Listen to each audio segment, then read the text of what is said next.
یہ جو ہنر کا سیکھنا ہوتا ہے نا، اس سلسلے میں آپ کو ایک کہانی سناتا ہوں۔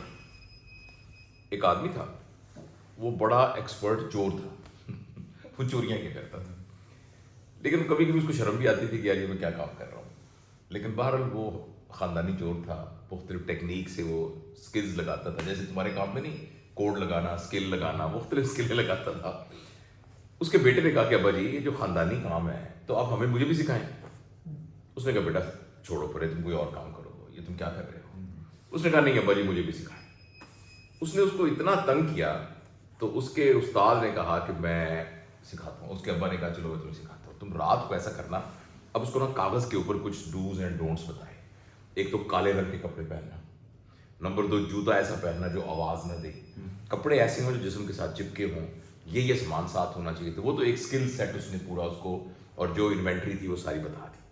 اس کے بعد وہ گئے، انہوں نے ایک بڑا گھر پہلے آئیڈینٹیفائی کیا، اس کا پورا اسکیچ کیا، اندر سے جاسوسی کر کے اندر کے کمروں کا سارا پلان کیا۔ تو وہ بیٹا نوٹ کرتا رہا کہ کیا کیسے کرنا ہوتا ہے۔ آگے جا کے نا اس نے نیچے دیوار کے نیچے ایک جگہ سے اینٹیں اکھاڑی، اس میں سے کہ ایک بندہ گزر جائے۔ تو اس نے کہا چلو گزرو، پہلے اس کو گزار دیا، پھر اندر چلے گا، وہ گھر کے اندر چلے گئے۔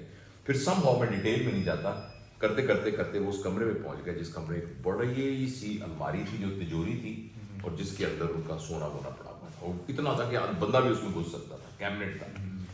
اس کے بعد اس نے ایک خاص قسم کا کوڈ لگا کے اس کا لاک کھلا، دروازہ کھل گیا اور اندر سونا چھونا سب کچھ پڑا ہوا تھا۔ یہاں پہنچ کے اچانک اس باپ نے زور زور سے تالیاں بجانی شروع کر دی، اور جو ہی تالیاں بجائیں اور باہر سے آواز آنی شروع ہو گئی چور چور چور چور، یہ کیا کہنا ابا بھاگ گیا۔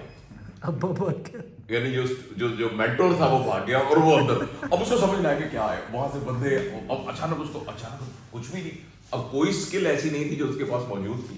اب اس نے اپنے سب کانشیس سے نا فوراً سوچا، تو اس کو جلدی سے نا اندر گھس گیا اسی الماری کے اندر جس کے اندر کہ وہ تھا، اور اندر سے بند کر گیا دروازہ۔ وہ اندر آئے، انہوں نے دیکھا الماری بھی بند ہے، ہر چیز بند ہے۔ اچھا اب وہ کہتے لیکن یار کوئی آیا تو ہوگا، دروازہ کھلا ہوا ہے، ذرا یہیں بیٹھ کے پہرا دو۔ اب اس کو پھر سمجھ نہ آیا کہ کیا کروں میں۔ کافی دیر اندر بیٹھا کہ تھوڑی دیر بعد یہ پکڑ لیں گے، مجھے مار دیں گے۔ اس کو اچانک خیال آیا کہ وہ نا بلی کی آواز بڑی خوبصورت نکلی، تو اس نے تھوڑی سی الماری کھولی، اندر سے ایک پوٹلی پکڑی تھی، اس کو نا یوں کر کے زور سے تھرو کیا، تو لوگوں کی توجہ اس طرف ہوئی، تو اس نے زور سے ایک بلی کی آواز نکالی اور یہ کہہ کے نکل کے بھاگ گیا۔ تو اتنا ٹائم مل گیا کہ وہ لوگوں سے دور ہو گیا، وہ بھاگ گیا۔ لیکن تھوڑی دیر بعد ان کو احساس ہوا کہ بلی کوئی نہیں ہے، تو یہ تو بندہ ہے، وہ چھوڑ کے پھر اس کے بھاگے، مگر اتنا ڈسٹینس تھا کہ وہ آگے تھا۔ اب پیچھے پیچھے وہ آگے آگے وہ گیا، کرتا کرتا کرتا وہ گاؤں کے ایج پر آ گیا، تو گاؤں کے ایج پہ کنواں تھا۔ اب اس کو کچھ سمجھ نہ آیا کہ میں کیا کروں، تو اس نے اچانک ایک بڑا سا پتھر لے کے نا کنویں میں شپاش کر کے پھینکا، اور خود ایک درخت کے پیچھے چھپ گیا۔ وہ آئے، آ کے انہوں نے دیکھا کہ وہ کنویں کے اندر سے وہ پانی اٹھ رہا تھا۔ انہوں نے کہا یار یہ تو کوئی پاگل آدمی تھا، یہ آ کے نا اس نے کنویں کے اندر خودکشی کر لی ہے، اور چلو صبح اس کی لاش کو دیکھیں گے، شکر ہے کوئی نقصان نہیں ہوا۔ تو وہ اٹھ کے باہر چلے گئے۔ اب جناب اتنے میں سورج نکلنا شروع ہوا، تو وہ نکلا تو ابا جی سامنے سے آ رہے تھے اس کے۔ اس نے کہا ابا جی میرے ساتھ کیا کیا آپ نے، مروا دیا مجھے۔ اس نے کہا بیٹا جب بھی تم چوری کرنے جاؤ گے، ہر جگہ چوری کو اب چھوڑو، یہ تو زندگی کا سبق تھا نا، یہ تو متھ تھی۔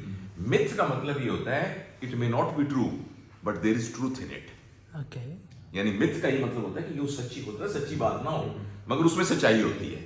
تو ٹروتھ یہ ہے کہ جب آپ زندگی کی دوڑ میں جاؤ گے، ہر دفعہ یہ حالات تو نہیں ہوں گے کہ الماری یہاں پڑی ہوگی، ہر دفعہ یہ حالات تو نہیں کہ تم نے صرف یہ نہیں سیکھنا تھا کہ میں نے کرنا کیا ہے، تم نے یہ سیکھنا تھا کہ جب میرے اوپر مصیبت پڑ گئی نا تو میں اس کو سنبھالنے کی میرے اندر ایبلٹی ہے، پرابلم سالونگ، میں آؤٹ آف باکس کچھ نہ کچھ نکال دوں گا تمہارے اس پر۔ یہی میں نے تمہیں سکھانا تھا۔ باقی تو ہر دفعہ جب تم چوری کرنے جاؤ گے، ہر دفعہ نئے سرکمسٹانسز ہوں گے، کوئی ٹیکسٹ بک میتھڈ تو ہے ہی نہیں جو تمہیں سکھا سکو۔ تو اسی طرح زندگی کا نا کوئی ٹیکسٹ بک میتھڈ نہیں ہوتا، زندگی آپ کے اوپر وارد ہوتی ہے، اور اس کی ایک ٹیکنیکل عرفان، اس کی ایک ٹیکنیکل ٹرمینالوجی ہے جسے کہتے ہیں transfer of knowledge. Transfer of knowledge کا مطلب یہ ہے آپ کو سکھایا ہے موٹر سائیکل چلانا، لیکن اس سیکھنے کی وجہ سے آپ کار بھی چلانے سیکھ لو، تو دس از کالڈ ٹرانسفر۔ یعنی آپ کو کار چلانی نہیں سکھائی۔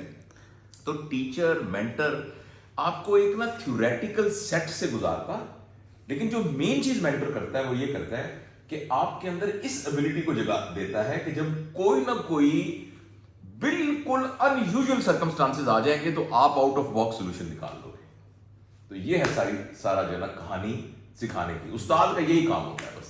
آئی ہوپ کہ تمہیں سمجھ میں آئی یہ بات. ابھی اپلائی کہاں کرنا؟